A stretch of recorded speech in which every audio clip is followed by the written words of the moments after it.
नमस्कार. आज आपण बनवणार आहोत कोकमाची डाळ.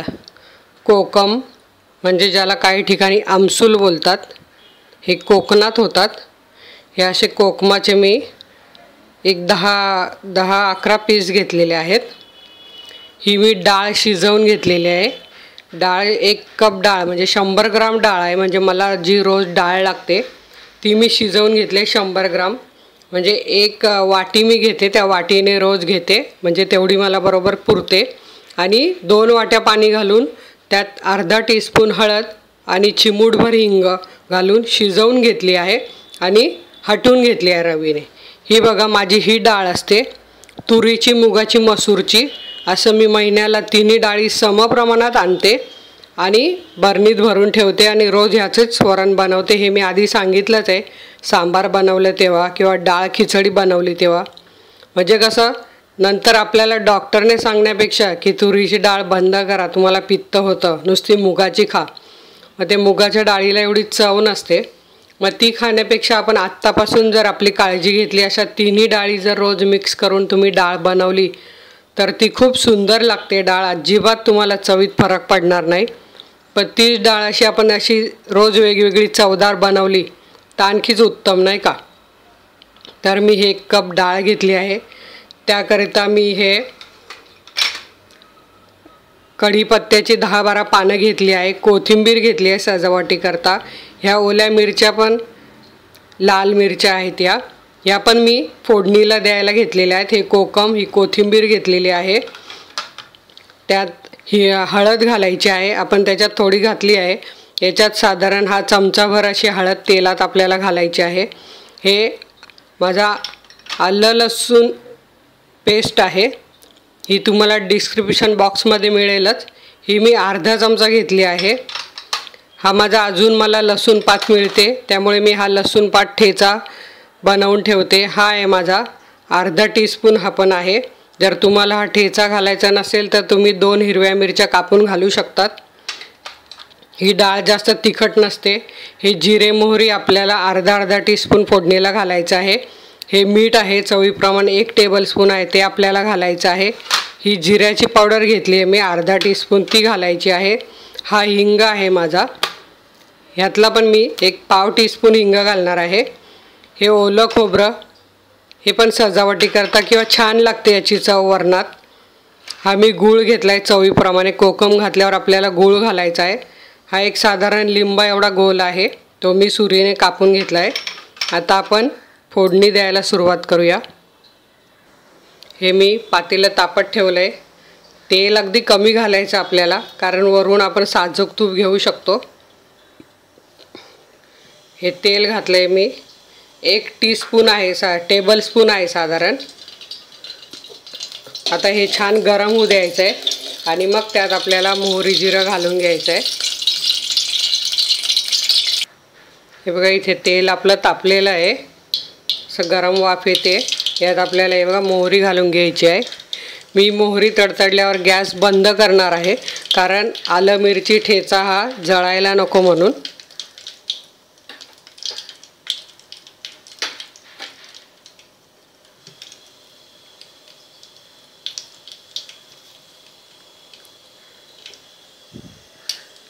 बघा मोहरी आपली तडतडायला सुरुवात झाली आहे.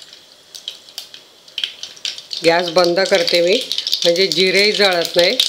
हे बघा आता आपल्याला जिरे फुलवून घ्यायचे. हे पण मी अर्धा टीस्पून घातले आहे. तर यात घालायची आहे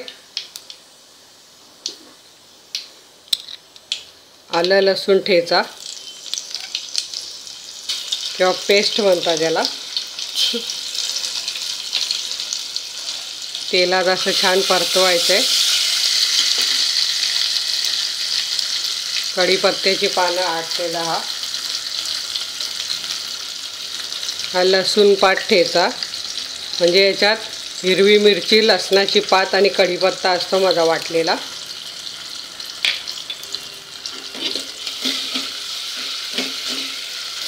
मस्त वास सुटला आहे. मिरची, लसूण पात, आलं याचा वास सुटलेला एकदम छान. आता मी गॅस पेटवते. आता आपल्याला याच्यात ह्या मिरच्या घालून घ्यायच्या आहेत.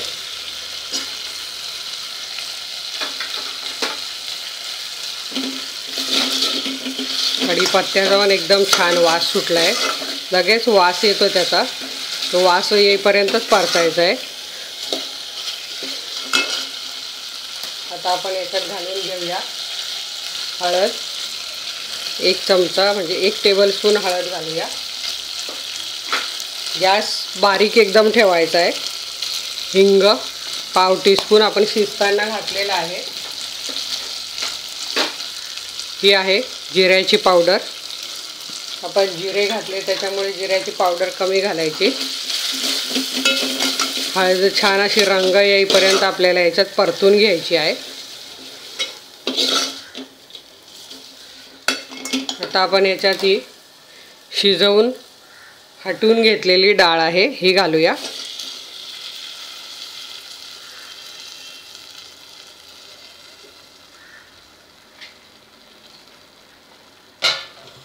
गॅस मी आता मोठा करते उकळी येण्याकरता.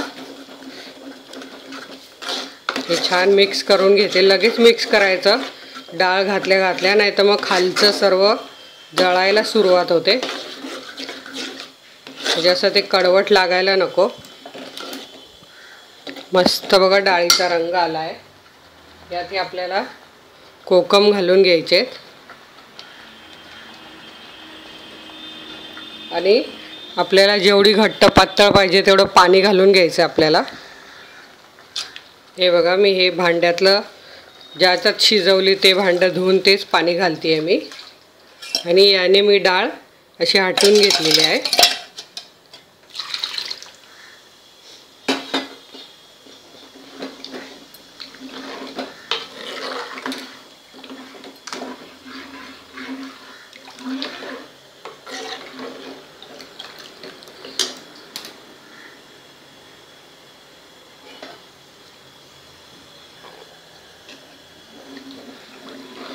बघा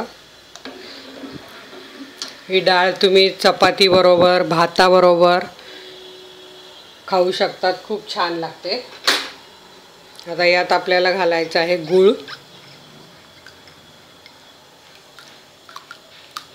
आम्ही कापून घेतला आहे म्हणजे गुळात कधी खडे वगैरे पण असतात किंवा काळं काही असतं ते काढण्याकरता गूळ कापून ठेवायचा. आणि चवीप्रमाणे मीठ घालायचं आहे.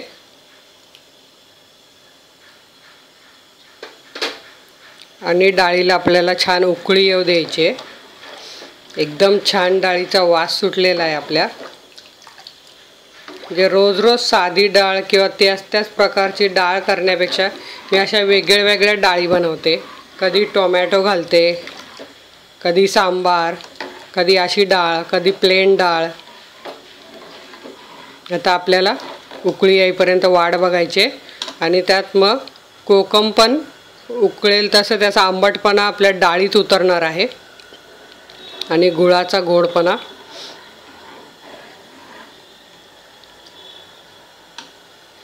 तर आपण ही डाळ उकळी येईपर्यंत वाट बघूया. बघा आपल्या डाळीला उकळी यायला सुरुवात झाली आहे. तुम्हाला माहीतच असेल कोकम हा पित्तशामक असतो, म्हणजे याने पित्त कमी होतं शरीरातलं. म्हणून मी ही डाळ आठवड्यातून एकदा किंवा दोनदा नेहमी बनवते. आता आपल्याला हिला एखादा मिनिटभर अशीच उकळत ठेवायची आहे म्हणजे कोकमाचा छान आंबटपणा याच्यात उतरेल. आणि हे बघा इथे आपली 1 मिनिटभर डाळ उकळली आहे. एकदम छान वास सुटला या डाळीचा. आता ही मी तुम्हाला बाउलमध्ये काढून दाखवते. त्यात ही थोडी कोथिंबीर घालते. हे ओलं खोबरं.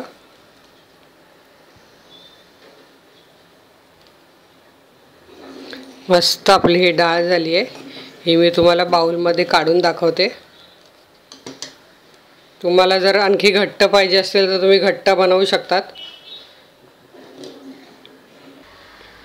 हे बघा आपली ही मस्त डाळ इथे झालेली आहे. जर तुम्हाला तुरीच्या डाळीची बनवायची असेल तर तुम्ही बनवू शकतात. अतिशय सुंदर लागणार ही डाळ. थोडा आता आपण याची सजावट करूया. थोडीशी कोथिंबीर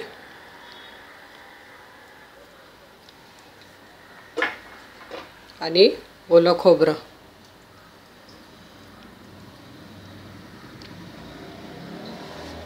अशी ही तुम्ही डाळ नक्की बनवून बघा, तुम्हाला कशी वाटली.